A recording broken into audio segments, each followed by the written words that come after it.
Okay, I'm going to give you a little update on this Boss 429 that I had bought. I purchased this car back in June of 2021, and my understanding was that the car was owned by a father and son who was going to restore it, sent it to a body shop somewhere, and they started working on it, and the father passed away. So they brought the car back and set it in the shop for a while. And the son decided to part ways with it. The motor's there. It's a true Boss 429.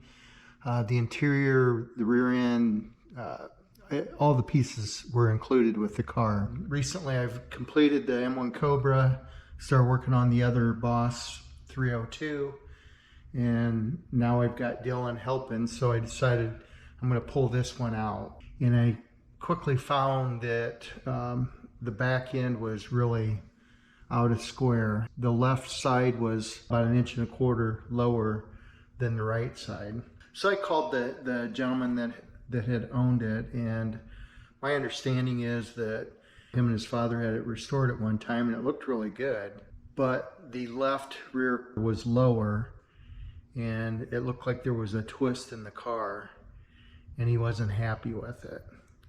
So they decided to go ahead and restore it again. They sent it out to another shop, tore it apart. He put new rear quarter panels on it. He put a new floor in it, put a couple inner fender wells. And so when I got back and I started working on it, I thought, oh, this is going to be a great project, easy one to work on. And I discovered that this side was lower than the passenger side. And it was actually 1.25 inches lower. And I measured these points all the way around the car, got it all nice and level. And this corner was down 1.25 inches. So I've been working on it, and unfortunately I didn't video it before now. I've got pictures, but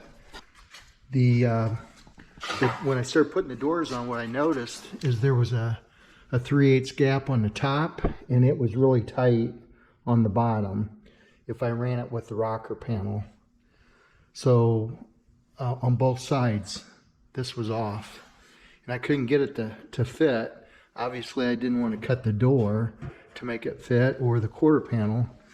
And then I mocked up the front, just to make sure everything was running true.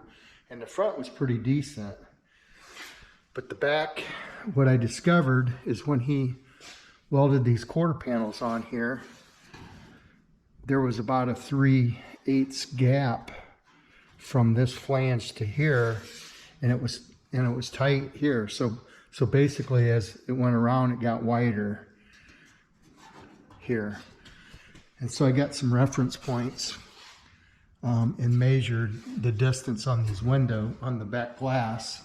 Unfortunately, I've got that Boss 302 sitting there that's all original, and that gives me a good reference points to get my dimensions, and found out that this was wider than what it should have been.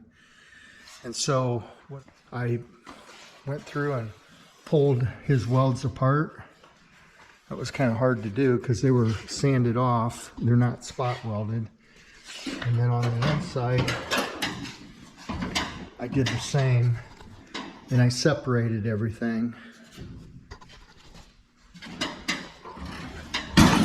So once I had that separated on both sides, I couldn't really get it to move. And so the next step was to cut around the wheel well there, separate that inner structure with the inner fender or inner wheel well. As you can see, hopefully it's coming up in the camera here. Right here I put a reference point before I started. I marked it, and I did the same on this side. I had Dylan get in here and separate that inner structure with the wheel well. Did the same thing on the passenger side. Then I separated the inner wheel well with the floor right here. After getting all that stuff separated, I put the car on jack stands. And I know somebody's going to comment about these, but those are welded on there, and that moves around really nice. I mean, that works great. So I've got the exact same distance from the floor up, and then I did the same on the front. I've got jack stands under the frame where the suspension ties in. And then I was able to open the doors up and basically jump on the rockers. And I just got in here and jumped up and down on both sides. And that worked.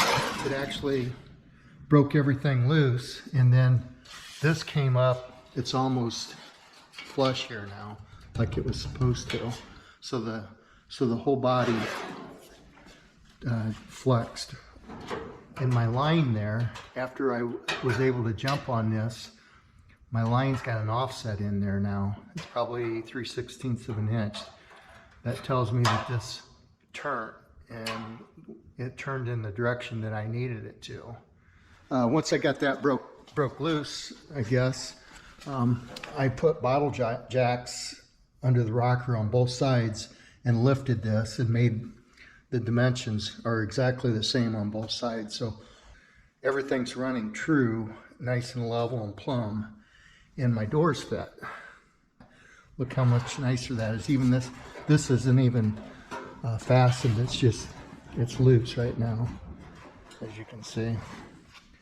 So that's running good. The front is not too bad.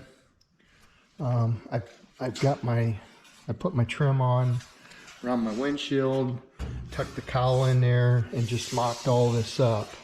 Put my hood on. It came with a new hood. There was the hood that was on it, I think, at one time. And you can see there's a lot of filler in here because there's some cracks on it. So evidently they decided to purchase a new hood. So I'm going to go with the new one, but you can see my margins running pretty good there. For this hood's just laying in place. It doesn't even have the hinges on. So I got my fenders bolted in. Again, I've got the cowl. It's all fitting good. I put some braces in here because I had to twist this back and forth a little bit. See, my door here fits good. Again, that was about 3/8 of an inch, and it was hitting down here. It wouldn't even close. So now I've got it back into place where I want it. I put a couple screws in here, sheet metal screws, and I'm going to weld this in place, and then I'm going to fold this back over it and weld it. But you can see how nice and tight that is. That looks good. Last piece of this is to fix, if you look at the trunk was lined up really good before I jumped or moved all this. And hopefully this is picking up in the camera. But this side is much lower than that side. You can see there on the taillight panel. Right there's your opening for your glass or your light. Look at that. So that's how much I lifted this corner. Again, it was 1.25 inches. You can see it right in here. So now I have to adjust the trunk deck lid there. But before I do that, the last measurement was this one, and that is 16 3/4. And if you look over here, it's 16 3/8. So this piece was put on 3/8 of an inch too far. And the opening's too far here, and I've got a mark here. So I'm gonna have to cut this loose and move it up to the 3/8 mark, and then I can adjust my trunk to be working on this one at the same time we're working on that one over there. So I'll keep you posted on this project. Thanks for watching.